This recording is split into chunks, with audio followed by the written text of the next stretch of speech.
Institution of science এডুকেশনের তরফ থেকে আরো ধন্যবাদ জানাই সমস্ত ছাত্রছাত্রীদেরকে যারা এখানে এসেছে এবং ইনস্টিটিউশনের সম্মান বাঁচিয়েছে, যারা আগামীতে ইনস্টিটিউশনের ভবিষ্যৎ, যাদের ছাড়া আমাদের এই ইনস্টিটিউশনের কোনো যোগ্যতা নেই, সেই স্টুডেন্ট।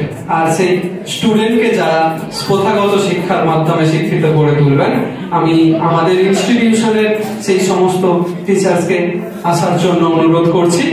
এখানে চলে আসবেন পম্পা মাঝি, পৃথা সিংহ এবং তন্ময় মণ্ডল। পম্পা মাঝি, পৃথা সিংহ ও তন্ময় মণ্ডল যারা এখান থেকে আপনাদেরকে শিক্ষা প্রোভাইড করবেন। মঞ্চে আসার জন্য অনুরোধ করছি। মঞ্চে চলে এসেছেন আমাদের ইনস্টিটিউশনের শিক্ষার্থীবৃন্দ যারা পরিচালনা করবেন, যারা ছাত্রদেরকে শেখাবেন কিভাবে শেখাতে হয়। কারণ এতদিন আমরা শিখে এসেছি, আমাদেরকে যারা শিখিয়েছেন তারা সামনের সারিতেই রয়েছেন, তো তাদের সামনেই আজ নতুন এক গুচ্ছ মুখ তারা নতুন প্রজন্মকে নতুন অত্যাধুনিক টেকনোলজির মাধ্যমে নিয়ে আসতে চলেছে। তো আমি তন্ময় মণ্ডলকে বলবো এই সম্বন্ধে কিছু বলার জন্য। হ্যালো স্যার, শ্রদ্ধেয় স্যার মনীষ স্যার, আমার প্রিয় শঙ্কর স্যারকে প্রণাম জানিয়ে আমি এই ইনস্টিটিউট সম্পর্কে কিছু বলতে চাই। আমি যখন ফার্স্ট কলেজে যাই, মেদিনীপুর কলেজে, সেখানে যখন অ্যাডমিশন নিই, সেখানে এইচওডি কৌশিক চন্দ্র ভট্টাচার্য আমাকে একটা কোশ্চেন করেছিলেন, এটা কি বলতো? সেটার নাম ছিল পিপেড। সেই নামটা আমি বলতে পারিনি।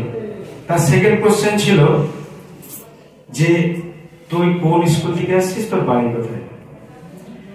তখন আমি বলেছিলাম আমি ঘাটাল থেকে আসছি, আমি অমুক স্কুল থেকে আসছি, আমি নামটা এই মুহূর্তে বলছি না।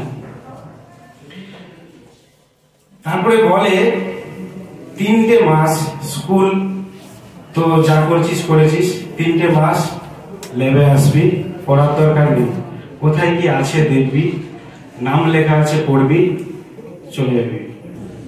এই কথাটা বলার পর আমি খুব দুঃখ পেয়েছিলাম। তখন আমি ভেবেছিলাম আমি যদি টিচিং লাইনের মধ্যে থাকতে পারি তাহলে আমি চেষ্টা করব ছোট থেকে যেন প্র্যাকটিক্যাল বেস এবং টেকনোলজি সহ কিছু ব্যবস্থা আমি করতে পারি। আমার স্বপ্ন আরো অনেক কিছু আছে, এই মুহূর্তে সবটা আমি বলবো না, আস্তে আস্তে তোমরা জানতে পারবে। আমি চেষ্টা করব আমার এই প্রচেষ্টার মধ্যে দিয়ে স্টুডেন্টদিকে যথেষ্ট আপ্রাণ চেষ্টা করে শিক্ষা দেওয়ার চেষ্টা করব। আমার সহকর্মীরাও চেষ্টা করবে। আমার কাজে অনেকে এই যে সাজিয়েছি, যতটুকুই সাজিয়েছি, আমার মনে হয় তবু অনেক কিছু কম আছে, আস্তে আস্তে আমি সেটা পরিপূর্ণ করব। যেমন লাইব্রেরির বই কথা হয়েছে, দিন দশেকের মধ্যে আমি বইগুলো নিয়ে আসবো। সমস্ত রকমের বই থাকবে, সিলেবাস ভিত্তিকও থাকবে এবং সাহিত্য জগতও থাকবে।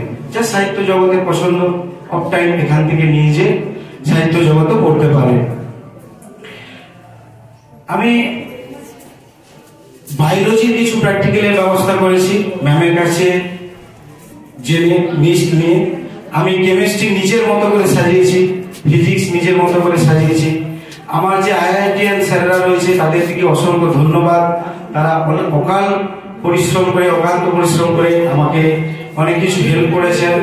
ডক্টর শম্ভু ঘরোই আমাকে কেমিক্যাল প্রোভাইড করেছে, ডক্টর দীপেন্দ্র ভূঁইয়া আমাকে ফিজিক্যাল কেমিস্ট্রি অনেক কিছু প্রোভাইড করেছেন।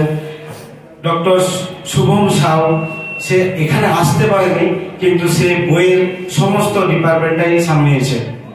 এখানে উপস্থিত রয়েছে পৃথা সিং, যে এখানে ম্যাথমেটিক্স পড়াবে ম্যাম। সে এখানে রোজ আসতো, দেখে যেত, পুরো ডেকোরেশনটাই তার দ্বারাই গড়ে উঠেছে। এবং প্র্যাকটিক্যাল সাজানোর যে ডিপার্টমেন্ট, সেটা আমাদের বায়োলজি ম্যাম পম্পা আমার সামনেই দাঁড়িয়ে রয়েছে, সে নিজে হাতে করেছে। তাদের দিকে অসংখ্য ধন্যবাদ। এবং আমার সহকর্মী আরো অনেকেই রয়েছে, যেমন রাজীব রা, সামিরুল হক, মিনময় মন্ডল, তাদের দিকে অসংখ্য ধন্যবাদ।